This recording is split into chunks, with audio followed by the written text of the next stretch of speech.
दर्शकों नमस्कार, मैं हूं सुमन। डीकेपी न्यूज पर आपका स्वागत है। आज मेरे साथ वरिष्ठ शिक्षाविद एवं वरिष्ठ पत्रकार लेखक डॉक्टर ध्रुव कुमार जी हैं। इनकी दर्जन भर से अधिक पुस्तकें प्रकाशित हो चुकी हैं विभिन्न क्षेत्र में, बौद्ध धर्म, जैन धर्म, अन्य कई क्षेत्रों को इन्हें कवर किया है।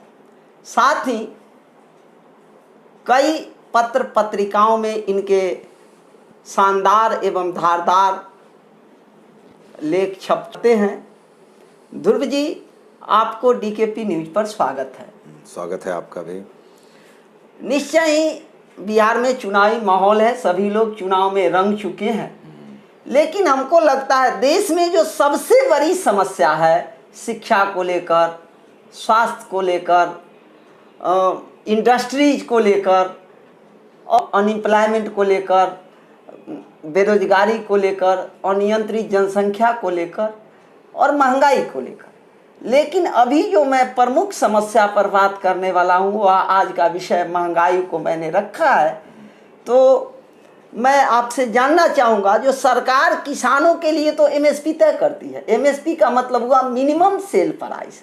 मान जाइए यदि गेहूं का रेट 15 रुपये या 20 रुपये तय किया या आलू का रेट 5 रुपये तय होता है, तो फिर सरकार की क्या बाध्यता है जो बेचने वाले को, जो ग्रोसर हैं, जो बड़े बड़े इंडस्ट्रियलिस्ट हैं या मैं कहूँ व्यापारी हैं, बनिए हैं, उनके लिए सरकार क्यों नहीं एमएसपी तय करती है? वो सेल प्राइस क्यों नहीं तय करती है? जी, आपको भी अगर 5 रुपये में खरीदते हैं प्रति केजी तो आप 10 रुपये से ज़्यादा नहीं बेच सकते हैं, क्योंकि इससे दो बातें हो सकती है। एक तो कालाबाजारी भी रुक जाएगी और मूल्य जो अनियंत्रित हो जाती है प्रायः प्याज और आलू का, ये नहीं हो पाएगा। इस पर आपकी क्या दृष्टि है? देखिए, मुझे लगता है कि ये जो आप कह रहे हैं वो बिल्कुल सही है, लेकिन जो इसको समझने की आवश्यकता है कि हिमाचल प्रदेश उसका उदाहरण है। हिमाचल प्रदेश में भी जो सेब वगैरह की जो खेती होती है तो वहाँ भी न्यूनतम सेल प्राइस जो है, आप कह रहे हैं कि वो तय होने चाहिए, व्यापारियों के लिए नहीं है। लेकिन उसका असर क्या वहाँ के सेब व्यवसाय पे है, वहाँ के फल उत्पादन पे है? लगातार वहाँ के कभी किसान आज तक कभी कोई शिकायत नहीं की है। ये जो विरोध हो रहा है, मुझे लगता है कि ये इस पर मिल बैठ के पूरे संसद को तय करना चाहिए, पूरे देश को तय करना चाहिए, बजाय इसके जो अभी हो रहा है। मुझे लगता है फिर इसमें ये विरोध सिर्फ विरोध के लिए नहीं हो, इससे फिर किसान छूटेंगे पीछे, किसानों की समस्या छूटेंगी पीछे। किसानों को मुझे लगता है कि पूछना चाहिए देश के नेताओं को कि उन्हें क्या चाहिए। कभी किसान से पूछा गया कि वो जो जिस तरह की खेती कर रहे हैं उनकी क्या समस्या है, वो क्यों आत्महत्या कर रहे हैं? हो सकता है कारण अलग अलग हो, महाराष्ट्र के किसान के आत्महत्या कारण अलग हो और हो सकता है कि बिहार उत्तर प्रदेश के किसानों के आत्महत्या कारण अलग हो, लेकिन क्या कभी किसी ने किसानों से उनकी नीतियों के बनाने के पहले पूछा? किसी की सरकार हो 70 साल में, मुझे नहीं लगता है कि आज जितना किसान उपेक्षित रहा इस देश में वो शायद ही दूसरा वर्ग कोई रहा हो। अभी भी जो 3 नीतियां बनी हैं, आप जो माने देखें, जो 3 अध्यादेश लाए हैं, लाखों किसान सड़क पर हैं। बिहार तो कम, लेकिन तेलंगाना हो, पंजाब हो, एमपी हो, यूपी हो, इसके किसान रोड पर अभी हैं। और वो तीनों अध्यादेश जो आपने कहा, कहीं किसान का राय परामर्श नहीं लिया जाता। बिल्कुल नहीं। यही देखिए, यही समझने की बात है कि क्या कारण है कि जहाँ सबसे ज़्यादा किसान पिछड़े हैं वहाँ के किसानों को बहुत इसकी समझ नहीं है, विरोध नहीं है। क्यों नहीं है? कि शायद हो सकता है इनके बारे में उनको पता भी ना हो कि हमारे लिए क्या नीतियाँ बनी है, नहीं बनी है। पंजाब जो कि किसान संपन्न राज्य है, अगर हम कभी भी बात करते हैं अपने देश में कृषि की उपज की, प्रधानता की, नंबर 1 बनने के पीछे कारणों की, तो वो हरियाणा, उत्तर प्रदेश का कुछ पूर्वी पश्चिमी इलाका और पंजाब, ये 3 राज्य महत्वपूर्ण माने जाते हैं। महाराष्ट्र भी उसमें कुछ शामिल है, लेकिन वहाँ के किसान ही ज़्यादा इसके बारे में जागरूक हैं और वो विरोध कर रहे हैं। लेकिन मुझे लगता है कि पूरे देश के किसानों की जो समस्या है उसका प्रतिनिधित्व नहीं हो रहा है। ये जो किसान के पक्ष की बातें जो लोग कर रहे हैं वो भी सही बात मुझे लगता नहीं बता रहे हैं। किसान की जो असली समस्या है वो ये नहीं है कि आप उनकी उपज कितने में खरीदेंगे नहीं खरीदेंगे। मेरा मानना है अपना कि ये भी आकलन होना चाहिए कि कितने प्रतिशत किसान अपनी उपज सरकारी केंद्रों पर जाके बेचते हैं, नहीं बेचते हैं, उसके कारण क्या है, इस पर भी पड़ताल होनी चाहिए, जांच होनी चाहिए, मुझे तो लगता है। और तब नीतियां बदलनी चाहिए, चाहे किसकी भी सरकार हो, चाहे कांग्रेस की सरकार हो, भारतीय जनता पार्टी की सरकार हो, किसी की भी सरकार हो, इन चीज़ों पे गौर नहीं करता। हम तय कर देते हैं, खुश हो जाते हैं। मान लिया अगर आज 200 रुपये किसी की भी न्यूनतम क्रय मूल्य निर्धारित की जाती है और कल को हम 250 रुपये कर देते हैं, तो बहुत खुश होने की जरूरत नहीं है। देखिए, अगर आपका रिश्ता ज़मीन से जुड़ा है, गांव से जुड़ा है, किसान से जुड़ा है, हर व्यक्ति जानता है कि अगर आप क्रय केंद्र पे जाएंगे तो आप किस तरह की परेशानी से सामना करेंगे, क्यों आपकी चीज़ें नहीं खरीदी जाएंगी, किस तरह से आप बेइज्जत होंगे और किस तरह से कम कीमत पर व्यापारियों के हाथों या उन क्रय केंद्रों के अधिकारियों के दलालों के हाथों अपनी जो उपज है, मेहनत है, आपके जो खून पसीने की जो मेहनत है, उसको आप औने पौने दाम बेच के आएंगे। ये वर्षों से हो रहा है। तो क्या इसमें दूर की गई है समस्या किसानों की? इसलिए मुझे लगता है कि राजनीति हो रही है। किसानों की असली समस्या आज भी वही है, कल भी वही रहेगी।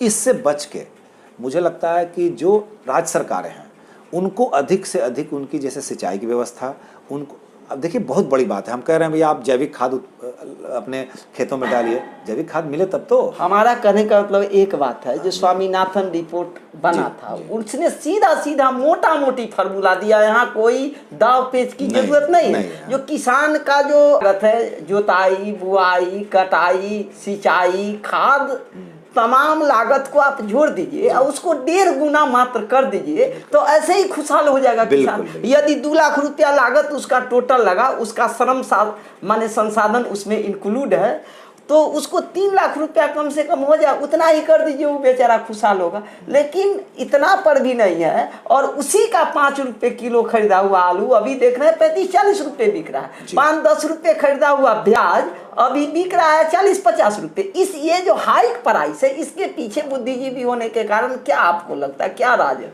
मुझे लगता है कि एक षड्यंत्र है ये, किसानों को आगे नहीं बढ़ने देने के लिए। दूसरा कि जो एक बीच का वर्ग है, जो मेहनत बिना किए पैसे बनाना चाहता है, पूंजी बनाना चाहता है, उसको लाभान्वित करने की ये मुझे लगता है कि एक योजना के तहत ये की जा रही है। और देखिए, इस देश में बिचौलिए ही सबसे ज़्यादा लाभ कमाते हैं। साल भर मेहनत करता है किसान, उसको उसके हिस्से क्या आती है? उसके हिस्से आती है कर्ज, उसके हिस्से आती है गरीबी, उसके हिस्से आती है भुखमरी, उसके हिस्से आती है आत्महत्या। और माल कौन कमाता है, कौन घी पीता है? जिसकी कोई पूंजी नहीं है, वो मेहनत करता है और वो इधर का माल लेके उधर बेचता है और वो मालामाल हो जाता है। इस पर किसी की निगाह क्यों नहीं है? क्या कभी इस पर किसी, आप उदाहरण है तो बताइए, किसी राज्य सरकार ने इस पर गौर किया? केंद्र सरकार ने गौर किया? अगर गौर ही कर लेता तो हम लोग चर्चा क्यों करते? बस। जैसे असली जो समस्या जो मैं माने ग्राउंड लेवल पर उतर के देखता हूँ, गांव किसान में जाता हूँ, जो रखने की भी समस्या है। लेकिन ये जो बड़े बड़े व्यवसायी हैं, इनके पास बड़े बड़े मॉल हैं, बड़े बड़े रखने के लिए गोडाउन है, वहाँ ये जाकर स्टोर कर लेते हैं। मुझे तो साफ साफ कहने में कोई गुरेज नहीं है या भय नहीं है, डर नहीं है। निर्भीकता के साथ मैं कह सकता हूँ, जो व्यापारी हैं मैक्सिमम लाभ कमाने की छूट है, और ये अपना पैसा चंदा के रूप में जो ये पॉलिटिकल पार्टी हैं उनको पहुँचाते हैं। मैं एकदम बिल्कुल आप सही कह रहे हैं। इस पर वही मैं कह रहा हूँ कि आज तक इस पर कभी क्यों नहीं गौर हुआ? क्यों? जिनको करना चाहिए था नहीं करते हैं। क्यों? क्योंकि उनका उसमें अहित है। वो जान रहे हैं कि ये लोग जो हैं, किसान उनको नहीं चंदा देता, किसान तो बेचारा गरीब है, उसको तो खाने की समस्या है। आप क्या देते हैं उनको देते हैं बाढ़, उनको देते हैं सूखा, और राहत के नाम पर आप उनकी संभावनाएं जो हैं खत्म करते हैं। नहीं, बाढ़ में तो सबसे ज्यादा घोटाला होता है, क्योंकि उसका ऑडिटिंग नहीं होता है। मैं इस विभाग को जब पड़ताल किया तो बाढ़ एक ऐसी चीज है, फॉर काइंड इंफॉर्मेशन, जो उसका कोई ऑडिटिंग नहीं है, और उसका आप सूचना के अधिकार के तहत कुछ मांग भी नहीं सकते हैं, वो उससे एलूफ है। इसीलिए तो ये क्या करते हैं, ये जानबूझकर इन चीजों को दबा के रखते हैं, आने नहीं देना चाहते। और आज जो कुछ हो रहा है, जो कहता है मैं किसान का समर्थक हूँ, किसान के हितों के लिए काम कर रहा हूँ, वो सिर्फ उनकी सहानुभूति लेने के लिए करते हैं। अगर ऐसा होता तो किसान आज खुशहाल होते हैं। खुशहाल भी कौन है? किसान है खुशहाल। एक खास प्रतिशत में देखेंगे वर्ग के लोग खुशहाल, जो मूलतः किसान नहीं है, वो किसान नहीं है। किसान का इसलिए लवादा ओढ़े हैं कि उनको अपनी जो आय है, इनकम है, उसको छिपाना है खेती की आड़ में। क्योंकि खेती करने वालों को हम आयकर उनसे भारत सरकार नहीं लेती। तो आप देखेंगे जो बड़े बड़े सफ़ेद पोश जो किसान हैं वो सुखी हैं, और वो क्या कर रहे हैं, वो छत पे गोभी भी उगा लेते हैं। अब आप सोचिए, जो गरीब किसान है वो अपने खेतों में नहीं उगा पाते हैं, लेकिन जो सफ़ेद पोश किसान हैं, जो फार्म हाउस में किसानी करते हैं, जो अपनी छतों पे भी किसानी करते हैं, अब आप समझिए कि देश की नीति किसके लिए है। 70% किसानों के लिए है, जो देश की बहुसंख्या आबादी है, जो अर्थव्यवस्था में, और क्या कहते हैं उसको, कहते हैं उसकी कोई भूमिका नहीं है अर्थव्यवस्था में। वो कहते हैं उसकी अर्थव्यवस्था में, देखिए यहीं पे याद आते हैं गांधी जी। गांधी जी इसीलिए मिश्रित अर्थव्यवस्था के पैरोकार थे कि अगर आप लोगों को खुद से, अभी क्या है कि आप अगर नहीं उपजाए किसान तो आप भुखमरी की कगार में देश को ले आएंगे। तो वो, और उसको उगाने देना नहीं चाहते आप, उनको आप लाभ नहीं देते, उनको आप सपोर्ट नहीं करते, आप उनको मिनिमम सपोर्ट प्राइस भी नहीं देते, तो कैसे धीरे धीरे क्यों किसानी छूट जाती रहेगी, पीछे होती जा रही है। आपको नहीं लगता जो किसान यूनाइट नहीं है इसके चलते भी उनको ये लाभ नहीं मिल फिर पाता? मैं कह रहा हूँ जो मेहनत वर्ग है, देखिए इंडस्ट्री नहीं है ये कि भाई सारे वर्कर्स रोज मिलते हैं, एक साथ बात करते हैं, उनकी नीतियाँ सैली लेते हैं। हर किसान को फुर्सत कहाँ है? अगर एब्सोल्युटली क्या उनको मीटिंग करने के लिए समय है? क्या वो रैली करेंगे? आप मतलब क्या ये जो क्यों ऐसा चाहते हैं? जब आंदोलन होगा तभी उन पर ध्यान जाएगा लोगों का। क्या मतलब यही तो देश में हो रहा है। जब रेप होता है, लोग मरते हैं तो 25 लाख रुपया देकर, और वो कहते हैं अपोजिट पार्टी उकसाती है। मैं तो कहता हूँ सरकार ही उकसाती है, क्योंकि आप इस ढंग की व्यवस्था बना दिए ताकि लोग मजबूर हैं कि 25 लाख रुपया लेना है। बिल्कुल बात कर रहे हैं आप। अब आप सोचिए कि हम लॉ एंड ऑर्डर व्यवस्था ठीक नहीं करेंगे, लेकिन अगर किसी की हत्या हो जाए तो फिर उसको हम 4 लाख रुपए देंगे। ना 4 लाख नहीं, 25 लाख रुपए देकर के हम प्रमोट करते हैं। आकलन कैसे करते हैं?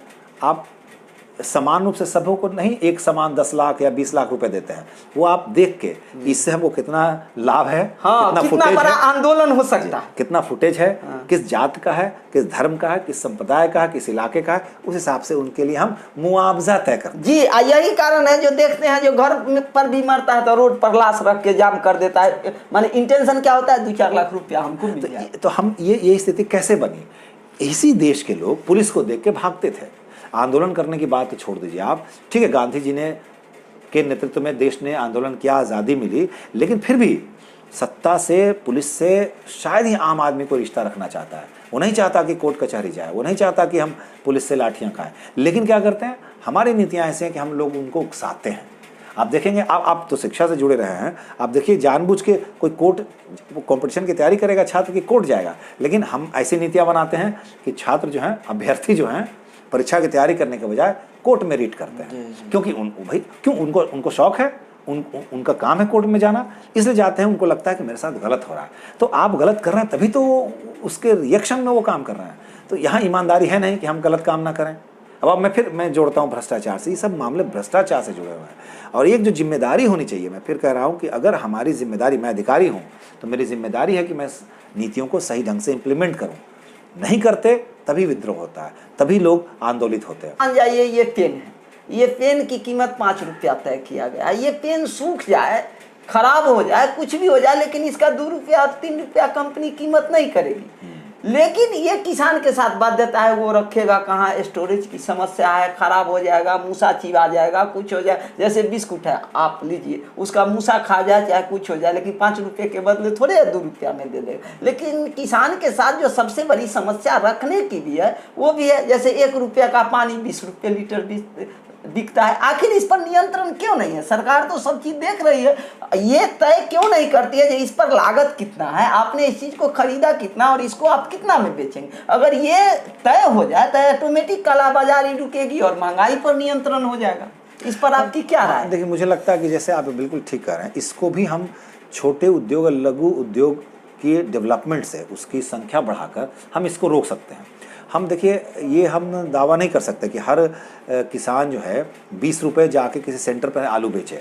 तो क्या होगा कि मान लिया अगर उसके आसपास, हर गांव में नहीं लेकिन हर पंचायत पे, प्रखंड स्तर पर अगर इस तरह की छोटी मोटी इंडस्ट्री लगे तो वो अपनी कृषि उपज वहाँ बेच सकता है। ये उसको छूट अगर आप ऐसी स्थिति बनाएंगे तब मिलेगी। नहीं, हमारे कहने का मतलब सीधा सीधा है, जो मूल्य को यदि नियंत्रित आप करना चाहते हैं तो या किसान को लाभ नहीं, अगले को भी आप इतना लाभ का छूट क्यों देते हैं, उस पर नियंत्रित क्यों नहीं करते हैं? जो जिस सामान को किसान से आपने 5 रुपए में खरीदा तो उसको आप 10 रुपए से ज्यादा नहीं बेच सकते हैं, मैक्सिमम दुगना लाभ कमाइए। मैं कहता हूँ ऐसी इसकी जरूरत ही ना पड़े, ये व्यवस्था होनी चाहिए। क्योंकि आप देखिए अपने देश में मूल्य नियंत्रित करने की जो कंट्रोल सिस्टम थी वो सफल नहीं रही है। इतिहास इसके गवाह है। आपने देखा सीमेंट को हमने किया, उसको हमने फिर वापस किया, चीनी पर किया, उसको वापस किया, कपड़े पर भी था, उसको वापस किया, प्रिंट जो कागज है, प्रिंटेड ये जो अखबार जिस पे छपते हैं उसको भी हमने राशनिंग उसकी की थी, उसको भी हमने वापस लिया। तो कंट्रोल सिस्टम अपने देश में और इसकी जांच के लिए इंस्पेक्टर सिस्टम भी हमारे देश में बहुत सही नहीं रहा है। इंस्पेक्टर आप देखें स्कूलों में भी निगरानी के लिए स्कूल इंस्पेक्टर होते थे, धीरे धीरे विड्रॉ किए गए। वो तो सब मालाफाइड इंटेंशन में इन्वॉल्व है। हाँ, तो मैं इसीलिए कह रहा हूँ, तो वो सिस्टम इस देश में नहीं चल सकता। तो आप इसमें उतनी स्वतंत्रता दीजिए, आपके पास किसान बेचने सामान आए ही नहीं, इसकी ज़रूरत ही उसको ना पड़े, उसके आसपास के इलाके में ही उसको पूरा मूल्य मिल जाए और उसकी इतनी स्वतंत्रता हो कि वो आप 10 रुपये बेच रहे हैं वो 12 रुपये में जाके बेच के आए। ये ऐसी स्थिति, आदर्श स्थिति हो, इसकी व्यवस्था करनी चाहिए। ऐसे कानून देश को लाने की ज़रूरत है, मैं ये कह रहा हूँ। जी, बहुत अच्छे ढंग से आपने अपनी बात को रखा है। लेकिन एक जो मूल्यवान बात है, जो यहाँ पूंजीपति जो है सारा इस देश के सिस्टम को वही चला रहे हैं, लेकिन छोटे किसान मान जाइए आलू खरीदे, प्याज खरीदे, वो महीना दिन स्टे नहीं करवा सकते हैं, वो उनका सड़ने लगेगा, खराब हो जाएगा, नुकसान हो जाएगा। लेकिन बड़े किसान जो है वो अपना AC रूम में या जो भी उनको रखने का जो व्यवस्था है उन्होंने बना लिया है, उस पर इन्वेस्ट किया है। तो हमारे कहने का मतलब ठीक है अगर छोटे को नहीं मिलता है, लेकिन वहाँ जो आपने एक मूल्यवान बात कहा जो उससे बेरोजगारी भी दूर होगी, 10-20 लोग काम करेंगे। यहाँ तो मैं सीधा मूल्य नियंत्रण की बात करता हूँ, जो यदि मूल्य नियंत्रण हो तो कालाबाजारी रुक जाएगी। कालाबाजारी जो अभी हो रही है, क्यों हो रही है, इस पर विचार करना है पहले। कालाबाजारी है ना, महंगाई का मूल्य चढ़ रहा है, अभी 35 रुपये, 40 रुपये, 50 रुपये से कम कोई सब्जियां नहीं बिच रही। क्या वो लाभ किसान को मिल रहा है? ऑब्वियसली नहीं मिल रहा है, आज भी नहीं मिल रहा है। वो लाभ किसको मिल रहा है? एक जो खास वर्ग है उसको मिल रहा है। और क्यों मिल रहा है? जो आप कह रहे हैं जो छोटे छोटे किसान, तो उनके पास 10 लाख 20 लाख का माने एसेट्स लगाने के लिए पैसा नहीं है, ना बैंक देगी ना उनके पास सेल्फ है। तो जो कुछ मुट्ठी भर लोग हैं उन्हीं के अंदर ये रोटेशन। इसका एक देखिए एक सोल्यूशन जो है गांधी जी के आप साहित्य में पाएंगे कि वो कहते हैं कि हमारे जो स्थानीय बाजार हैं वो रिच हों, तो किसान खुद जाके अपना वहाँ सामान बेच सके। ये आदर्श रूप ये है कि आप आसपास पंचायत लेवल पर ऐसे मार्केट उपलब्ध कराएं जहाँ किसान अपना सामान खुद जाके बेच सके। वो जाके दूर जाके नहीं बेच सकते, मुख्यालय में ले जा नहीं सकते, उनके पास गाड़ी नहीं है, लेकिन वो छोटे किसान आसपास की मंडियों में अपना सामान ले। वो आप सही कहते हैं, लेकिन ये मैं वहाँ तक समझना चाहता हूँ जो मान जाइए आलू है, प्याज है, मैं दो ही चीज़ को लेता हूँ क्योंकि इसी का हाई प्राइस होता है हमेशा।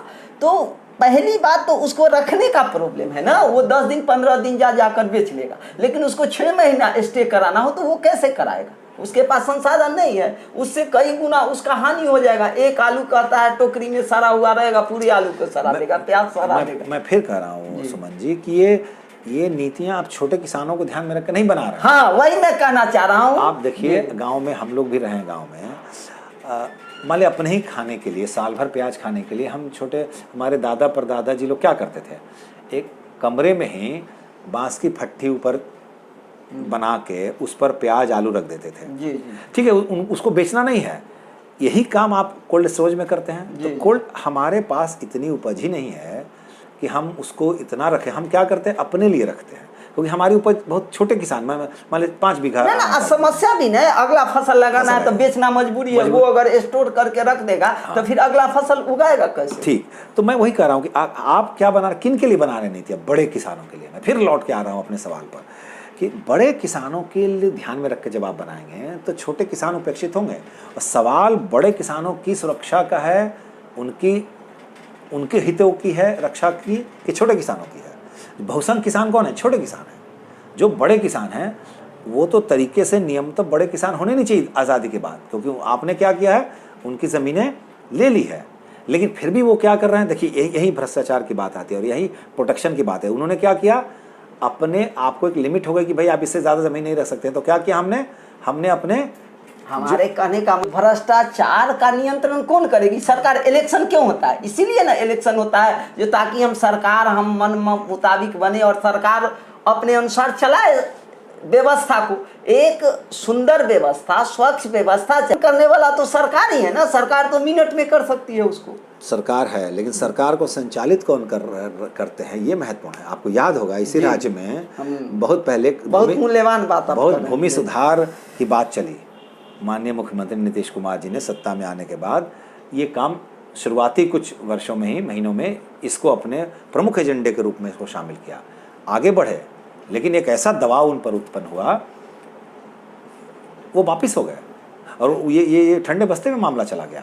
तो देखिए, आप समझिए, हमारा कहना है कि ठीक है सरकार है, लेकिन सरकार को नियंत्रित करने वाले कौन लोग हैं, ये महत्वपूर्ण है। हाँ, वो मैं समझ रहा हूँ आपका इशारा इंडस्ट्रियलिस्ट से, पूंजीपति वर्ग से, जो उन्हीं के द्वारा सरकार संचालित होती है। वो नहीं चाहते हैं कि हमारे अहित के खिलाफ कोई काम हो। हमारे कहने का मतलब तो एक भी बात तो है, जो सत्ता से आप चिपके रहना चाहते हैं, सत्ता का मोह नहीं रहे तो फिर ये समस्या नहीं रह सकती। बिल्कुल बिल्कुल, लेकिन ये मोह नहीं त्यागते, वो मोह नहीं त्याग सकते, क्योंकि आप देखें, अगर यही कारण है ना कि परिवारवाद, राजनीति में परिवारवाद है, इसी कारण से है, क्योंकि उनको लगता है कि हमारे बाद हमारे परिवार के लोग आ जाएं, यानी सत्ता हमारे ही घर में रहे।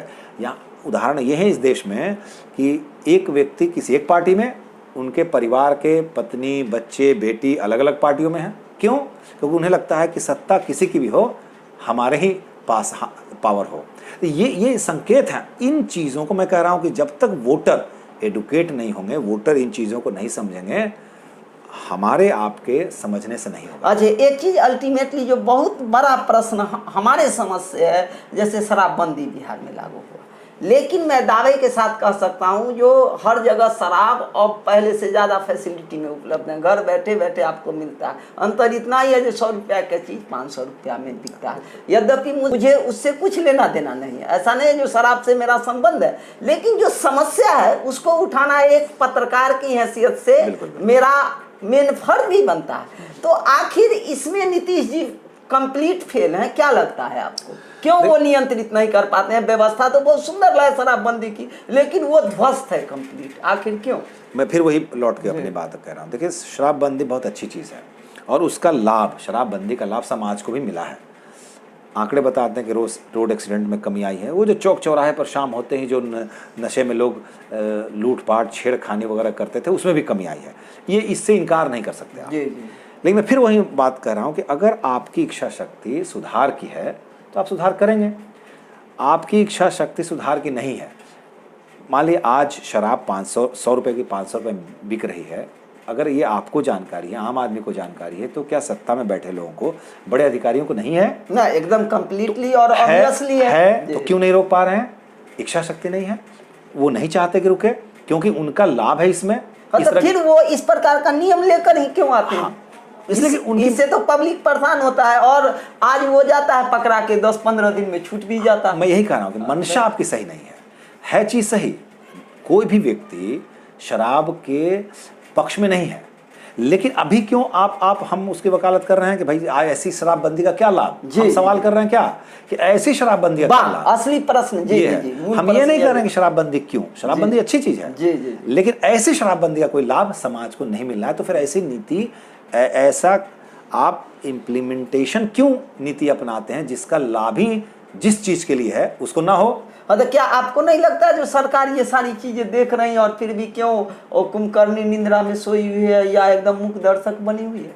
इसके पीछे का राज क्या? इसका सटीक जवाब तो वही देंगे, लेकिन मुझे लगता है इंटेलेक्चुअल आप तो जज कर सकते हैं, स्वतंत्र पत्रकार भी आपको हैं, एक्रीडिटेड जर्नलिस्ट भी हैं। मैं उसके पीछे ही कारण मानता हूँ कि कहीं ना कहीं इसमें विवशता है, वही जो आप कह रहे हैं कुर्सी से चिपके रहने की। वो कार्रवाई नहीं कर सकते क्योंकि इसमें सबका इन्वॉल्वमेंट है। ये आप कह रहे हैं कि 100 की शराब 500 में बिक रही है, तो ये इसका लाभ सिर्फ शराब बेचने वालों को नहीं मिल रहा है, ये शराब बेचने वाले को बचाने वालों को भी मिल रहा है। वाह, ऊपर से नीचे तक का जो सिस्टम है इसमें सब बांट रहे हैं लोग। तो ये लोग नहीं चाहते कि ये उनके लिए तो एक और अच्छा, ये दुधारू गाय की तरह हो गई। तब तो हम माने कह सकते हैं जो इसमें सबसे बेवकूफ़ जनता को ही ये समझ रहे हैं, शासन और प्रशासन के लोग। मैं क्यों कह रहा हूँ कि जनता को जागरूक होने की जरूरत है। स्वाभाविक है कि ये जनता को सीधे सीधे नहीं, नो डाउट मैं कह रहा हूँ, मैं फिर उन महिलाओं का बहुत शुक्रगुजार हूँ जिन महिलाओं ने मुख्यमंत्री जी को चुनाव के समय ही कहा था कि शराबबंदी करिए। और निश्चित मैं सोशल वर्कर्स से भी इस बारे में राय ले चुका हूँ। जो हमारी गंदी बस्ती है, जिसको हम स्लम बस्ती कहते हैं, वहाँ अगर सबसे कोई बड़ी समस्या है तो शराब ही है। मैं जानता हूँ कि महिलाओं के बर्तन तक, महिलाओं के गहने तक पतियों ने, जो शराबी पति हैं, वो बेच देते हैं शराब के कारण। उनके घर में इतनी गरीबी है, शराब के कारण रही है।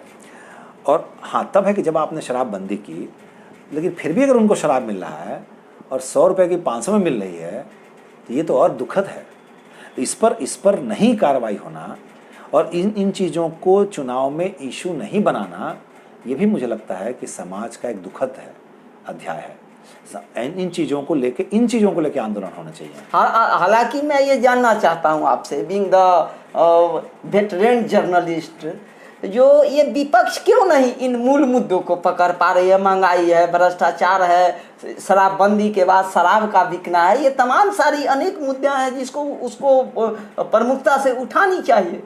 हाँ बिल्कुल, मैं आपसे सहमत हूँ, लेकिन उसके पीछे भी कारण वही है कि वो संघर्ष कर रहा नहीं, वो भी हो गए हैं। उनको सत्ता पाने की इतनी तेजी है, ललक है कि वो इन चीज़ों को, क्योंकि इसमें संघर्ष का रास्ता है, संघर्ष में सफलता मिलेगी नहीं मिलेगी नहीं जानते, तो क्या करते हैं, वो इन चीज़ों को इशू ही नहीं बनाते। वो सिर्फ सत्ता लाभ लेना चाहते हैं, सत्ता सुख भोगना चाहते हैं।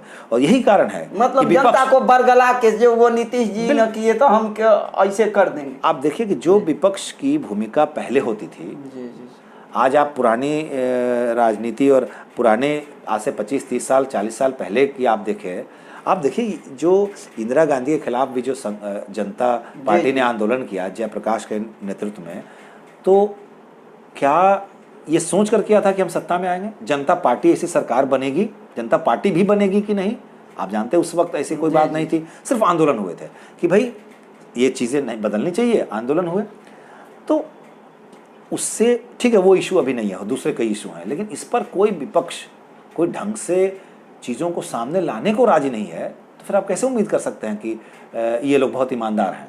तो इसी से आप ही की बात से एक बड़ी गंभीर प्रश्न उठता है, तो इस देश के जो बुद्धिजीवी हैं, इंटेलेक्चुअल हैं, यदि इनसे समस्या का समाधान नहीं है, जो वर्तमान पॉलिटिकल पार्टी, वो क्यों सोए हुए हैं? इसलिए उनमें क्यों जागरूकता नहीं? उनको भी सत्ता का सुख भोगने की ललक है, वो भी खुल के नहीं बोलते। अगर ऐसा होता सुमन जी, तो मैं उदाहरण देता हूँ कि अगर देश का या राज्य का बजट प्रस्तुत होता है, तो क्या किसी यूनिवर्सिटी में, इकोनॉमिक्स डिपार्टमेंट में, अर्थशास्त्र विभाग में कभी आपने इस पर खुलकर बात होते सुना है, देखा है? नहीं देखा है। क्यों? क्योंकि उनको डर लगता है कि अगर हम सही आकलन करेंगे, उनकी नीतियों को क्लासरूम में बिठा के बच्चों को बताएंगे कि ये इस बजट में क्या कमियां हैं, सही मायने में क्या गलत है अर्थशास्त्र के अनुसार, किताबों के अनुसार, तो ऐसे लोग पहचान लिए जाएंगे। उनको लगता है कि सत्ता हमको प्रताड़ित करेगी, और वो क्या चाहते हैं, सत्ता का सुख भोगना किसी भी तरह से, पीछे के रास्ते से, आगे के रास्ते से, तो वो अपनी भूमिका नहीं निर्वहन करते। समस्या इसमें है कि हम अपनी भूमिका का निर्वहन नहीं कर रहे हैं। समस्या सिर्फ विपक्ष की नहीं है, यहाँ बुद्धिजीवियों की भी है। अगर बुद्धिजीवी नहीं होती, आप देखिए ना, आप लॉ कॉलेज में मॉक कोर्ट चलाते हैं, लेकिन आप अर्थशास्त्र विभाग में, पॉलिटिकल साइंस विभाग में, राजनीति शास्त्र विभाग में आप इन मुद्दों पर कोई भी अध्यादेश लाया जाता है, कोई भी एक कानून बनता है, उस पर क्या खुल के चर्चा होती है? आप पढ़ाते हैं, एमए पढ़ाते हैं, उस पर पीएचडी कराते हैं, लेकिन विश्वविद्यालय में क्यों? क्योंकि अगर ऐसी एक भी घटना होगी तो वाइस चांसलर तलब किए जाएंगे। आप समझिए क्यों नहीं करने देते। डिपार्टमेंट के जो प्रोफेसर हैं, एचओडी हैं, वो उन पर सो कौज हो सकता है।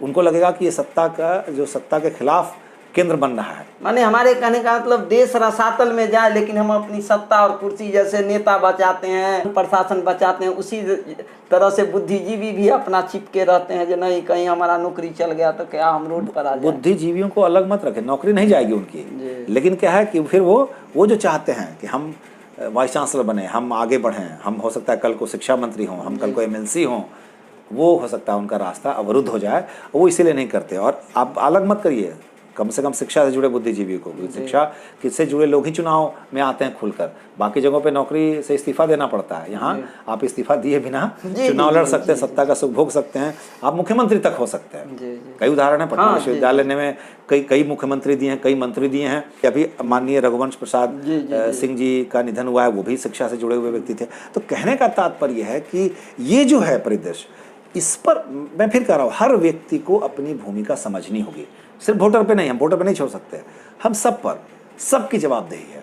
और वो ईमानदारी से अगर कोई काम नहीं करेगा, वो अपनी भूमिका का निर्वहन नहीं करेगा। ठीक वैसे जैसे आप रंगमंच से अगर रिश्ता है आपका, तो देखें कि रंगमंच पे सभी पात्र बराबर होते हैं, चाहे छोटे रोल वाला हो या बड़े रोल वाला हो। ये नहीं कि जो मेन रोल कर रहा है वही बहुत अच्छी प्रमुख है। प्रमुख कभी कभी एक नौकर का भी रोल सबसे ज्यादा होता है, तो वो भी उतनी ही अपनी पूरी क्षमता से 100% करेगा बेहतर, तभी नाटक की प्रस्तुति अच्छी होगी। तो आप, दुनिया तो रंगमंच है, तो एक व्यक्ति बहुत अच्छा काम करे, एक व्यक्ति ना अच्छा काम करे, आप हम उम्मीद करते हैं कि कोई मुख्यमंत्री है, प्रधानमंत्री है, मंत्री है, वो बहुत ईमानदारी से काम करे और हम बेईमानी करते रहें, ऐसा नहीं चलेगा। देश के हर वर्ग को, मैं फिर कह रहा हूँ, वोटर को, हर वो नागरिक को जिसको लगता है कि हाँ देश, गांधी जी की बात याद करनी पड़ेगी। कोई भी हम भ्रष्टाचार की बात करें तो हमको सोचना पड़ेगा कि इस देश के अंतिम पायदान में बैठे व्यक्ति को इसका कितना लाभ हानि होगा, तब शायद हम भ्रष्टाचार नहीं करें। इस नजरिए से सोचना होगा। मैं जानता हूं कि ये बहुत किताबी बात है, मैं ये इसे स्वीकार करता हूं। कंक्लूडिंग द होल, मैं आपकी बातों को रखूं तो शासन भ्रष्टाचार में संलिप्त है, प्रशासन भ्रष्टाचार में संलिप्त है, बड़े बुद्धिजीवी का सह प्राप्त है उनको। तो आखिर इस देश को ठीक करने के लिए, व्यवस्थित करने के लिए और सुंदर बनाने के लिए आपके अनुसार क्या किया जाना चाहिए? किन लोगों को प्रमुखता से आना चाहिए? कोई तो कोई इसको लीड करेगा, तभी समस्या लेसेंड होंगे, नहीं तो सब स्वार्थी लोग चिपके रहेंगे तो देश रसातल में चला जाएगा। सुमन जी, महत्वपूर्ण ये नहीं है कि ये लोग ढंग से काम नहीं कर रहे हैं, महत्वपूर्ण है कि कैसे इनको रोका जाए। जो आप सवाल है आपका मूल, क्योंकि ये चीजें हैं, सत्ता कोई आज भ्रष्ट नहीं हुई है, सदियों से ये सिस्टम रहा है। और कोई जो व्यक्ति कुर्सी पे आता है वो कुर्सी नहीं छोड़ना चाहता है। इसके भी देश के कई उदाहरण हैं, देश में, देश के बाहर भी कई उदाहरण हैं। लेकिन एक दबाव जो सिविल सोसाइटी की होनी चाहिए, जो एक नागरिकों का होना चाहिए, ये जो दबाव नहीं होगा तो स्थितियां ऐसी बनी रहेंगी। ये दबाव जिस राज्य में, जिस समाज में, जिस इलाके में ज़्यादा होगा, जहाँ के लोग ज़्यादा जागरूक होंगे, जहाँ के लोग अपने अधिकारों के प्रति जागरूक होंगे, कर्तव्यों के साथ साथ अधिकार, वहाँ पे स्थितियाँ बेहतर होंगी। उदाहरण है, और जो जहाँ जितनी ईमानदारी से निभाता है, मैं उसका उदाहरण देता हूँ। हालांकि आमतौर पे ब्यूरोक्रेट्स को लोग अच्छा नहीं मानते, लेकिन आप देखेंगे कोई एक डीएम अच्छा काम करता है तो ज़िले में उन्हीं योजनाओं को अच्छे ढंग से इम्प्लीमेंट कर लेता है, जो बाकी जगहों पे वो योजनाएं फ्लॉप हो जाती है। उदाहरण है, आप अपने, जैसे अधिकारियों की बात नहीं करें, आप जनप्रतिनिधि की बात कर सकते हैं। बहुत छोटी इकाई है पंचायत। आप देखेंगे मुखिया अगर ईमानदार है, मुखिया परिश्रमी है, मुखिया अगर उसके पास विजन है क्षेत्र को लेके, वो डिवोटी है, वो कुछ लेना नहीं देना चाहता है, तो देखेंगे उसके पंचायत की सूरत बदल जाती है। उसके पास भी उतने ही संसाधन है।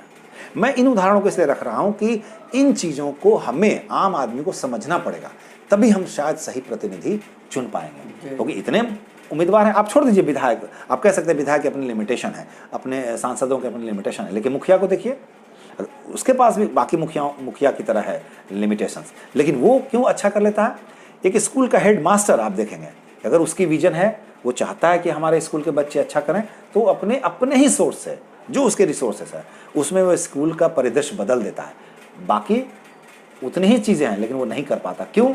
क्योंकि उसके पास इच्छा शक्ति नहीं है, उसके पास उसका विजन नहीं है, उसके पास सोसाइटी को देने के लिए कुछ नहीं है। देने मतलब अंदर से देने के लिए। यही अंतर है सुमन जी। आपके सवालों का जवाब मुझे लगता है इसी में है जी। तो जहाँ तक इतना क्योटिक सीन है इस देश में, तो फिर हम जनता को क्या करना चाहिए इसमें? जनता को अब कुछ नहीं, अपने अधिकार, अपने कर्तव्य का निर्वहन करना चाहिए ईमानदारी से, जो है उसके पास जो उसका, जैसे हम अधिकार की बात करते हैं तो कर्तव्य की भी बात करें, कर्तव्य की बात करते हैं ईमानदारी से तो हम अधिकार की बात करें। एक जो मूल्यवान जिज्ञासा हमारी जग रही है आपके तमाम बातों से, जो लोग क्यों सोए हुए हैं, इतना सब चीज़ सहने के बावजूद, महंगाई चरम पर, भ्रष्टाचार चरम पर, शिक्षा ध्वस्त, स्वास्थ्य ध्वस्त, सारी तमाम चीज़ को सहकर और आराम से एकदम लगता है देश सोया हुआ है। कारण ये है समझिए कि हम इंतज़ार करते हैं कि हम अगर प्रभावित होते हैं उन चीज़ों से तब हम कुछ बोलेंगे। जब तक हम प्रभावित ना हो तो हमको लगता है सब ठीक है। ये जो सोच है कि भाई ठीक है, पड़ोसी को कष्ट है, हमको क्या है ना, प्रभावित तो सब लोग हैं कहीं ना कहीं हैं, लेकिन उनको लगता है कि हम अभी बचे हुए हैं। ऐसे नहीं है कि अभी हम बचे हुए हैं, तो जो बचा हुआ नहीं है वो चिल्ला रहा है, वो मांग रहा है मदद, वो बोल रहा है, और जिसको लगता है तो वो खामोश है कि हम अभी सुरक्षित हैं। हालांकि वो सब उसकी भी तो बारी आने वाली है, द यही- नंबर विल कम। उसको यही समझ नहीं है, इसीलिए वो खामोश है, इसीलिए प्रॉब्लम है। डॉक्टर ध्रुव जी, आप DKP न्यूज पर आए, इसके लिए हम हृदय से स्वागत करते हैं। चलिए, आपका भी बहुत बहुत धन्यवाद। और आपका चैनल बहुत लोकप्रिय हो रहा है, लोग देख रहे हैं, मैं देख रहा हूँ, उसकी TRP बहुत बढ़ रही है। धन्यवाद। Thank you.